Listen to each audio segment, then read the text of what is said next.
어제 국내 증시 양대 지수 모두 상승했는데 특히 코스피가 급 반등했습니다. 외국인들이 이거래일 연속 순매수하면서 12월 산타랠리 기대감 조금씩 커지고 있습니다. 어제 코스피 상승은 금융과 반도체, 자동차, 금반차가 이끌었습니다. 오늘은 어떤 섹터가 지수 흐름을 주도할까요? 어제장 복귀하면서 오늘장 투자 포인트 확인하시죠. 코스피가 4흘 만에 반등했습니다. 1.9% 급등해 3,994선, 4,000선 턱 밑에서 마감했습니다. 코스피 코스닥 시장 활성화 정책 보도 이후에 별다른 악재 없이도 지수가 빠졌었는데 어제는 저가 매수세가 유입되며 복원됐습니다. 코스닥은 0.7% 가까이 올라 928선, 시장 활성화 정책 효과가 계속해서 이어지면서 5거래일 연속 상승에 성공했습니다. 코스피에서 외국인 2거래일 연속 사자 포지션 취했습니다.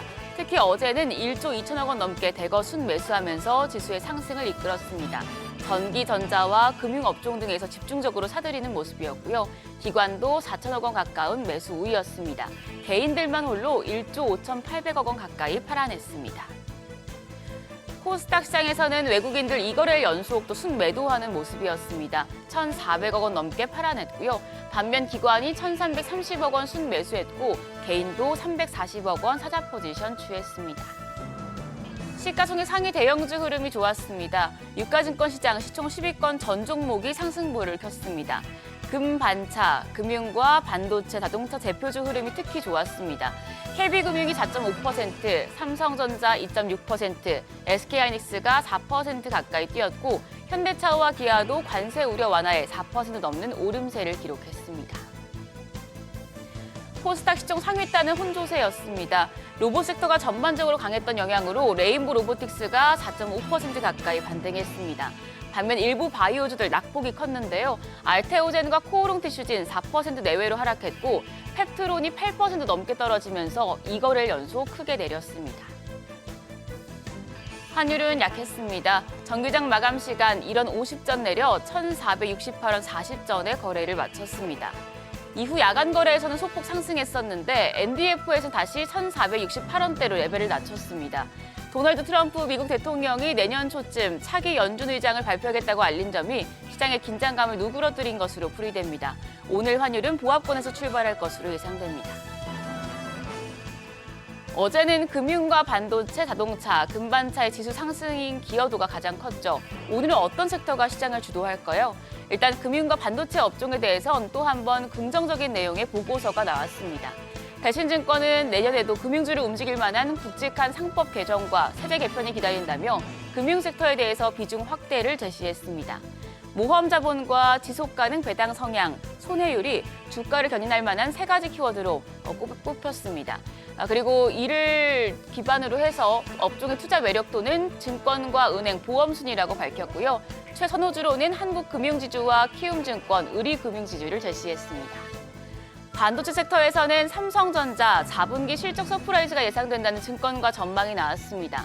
키움증권은 삼성전자의 4분기 영업이익이 18조 원으로 전년 동기 대비해서 51% 증가했을 것이라고 추정했습니다. 그러면서 목표 주가를 14만 원으로 제시했고요. 또 KB증권 같은 경우에 4분기 추정 영업이익을 19조 원까지 보면서 HBM4의 연내 승인 가능성이 확대될 것이라고 전망했습니다. 실적 기대감이 오늘 삼성전자 주가에 호재로 작용할지 체크하시죠. 그리고 마지막으로 제약 섹터, 하나증권은 내년을 바라보면서 비중을 확대해야 한다고 밝혔는데요. 12월에 약가제도 개편이 예정돼 있어서 국내 매출 비중이 낮아 리스크가 적으면서 내년에 확정된 이벤트가 있는 종목들을 주목하라고 했습니다. 제약사 탑픽으로는 저평가돼 있는 삼성 에피스홀딩스, 그리고 내년 모멘텀이 살아있는 한미약품을 꼽았고요. 바이오텍 쪽에서는 내년 코스피 이전 상장 이슈가 예정돼 있는 알테오젠, 그리고 내년 임상 발표를 앞둔 리가켄 바이오를 제시했습니다. 해당 보고서 내용들 투자하실 때 참고하시죠. 일정입니다. 오늘 우리나라 3분기 GDP 수정치가 발표되고요. 소프트웨어 대전이 개최됩니다. 밤에는 미국의 경제 지표들이 발표될 예정입니다. 어제 시간의 거래에서는 제약 바이오 섹터가 강했습니다. 개별 모멘텀에 움직인 종목들이 많았는데 특히 면역 항암제 관련주들이 상승했습니다. 삼성 바이오에피스는 첫 ADC 신약에 대해 미국 FDA 임상을 신청했다는 소식이 보도되며 시간외 거래에서 또 강했습니다. 트럼프 대통령이 캐비넷의 백악관 국가경제위원회 위원장을 차기 연준 의장 후보로 거론하면서 금리 인하 가능성이 더 높아졌기 때문에 오늘 제약바이오 쪽에 긍정적인 영향 줄 수 있을지 체크하셔야겠습니다. 그럼 프리마켓 통해 개장 분위기 가늠해 보시죠. 뉴욕 증시는 위험 선호 심리가 회복되면서 3대 지수 일제히 상승하는 모습이었는데요. 일단 국내 증시 프리마켓에서는 분위기가 괜찮습니다. 지금 유가증권 시장 시총 5위권까지 상승합니다. 삼성전자가 1.2% 가까운 오름세로 10만 4,600원, SK하이닉스가 0.5% 강세로 거래가 56만 1,000원입니다. LG에너지솔루션도 0.24% 강세 41만 6천 원, 삼성 바이오로직스가 0.2% 가까운 오름세 기록하고 있습니다. 현대차도 0.4% 추가적인 강세입니다. 현재 프리마켓에서 26만 7천 원에 거래되고 있고요. KB금융만 0.53% 약세, 거래가 13만 1,300원으로 집계되고 있습니다. 코스닥 시총 1위부터 6위까지도 확인하시죠. 알테오젠이 1%대 반등합니다. 52만 6천 원. 에코프로비엠도 1% 강세로 16만 800원에 거래되고 있습니다. 레인보 로보틱스 어제는 4% 넘게 뛰었었는데 현재 프리마켓에서는 0.6% 가까이 내립니다. 44만 2천 원이고요.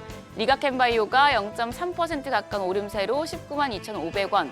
펩트론도 0.5% 소폭의 반등 보여주고 있습니다. 거래가 29만 3천 원으로 집계됩니다.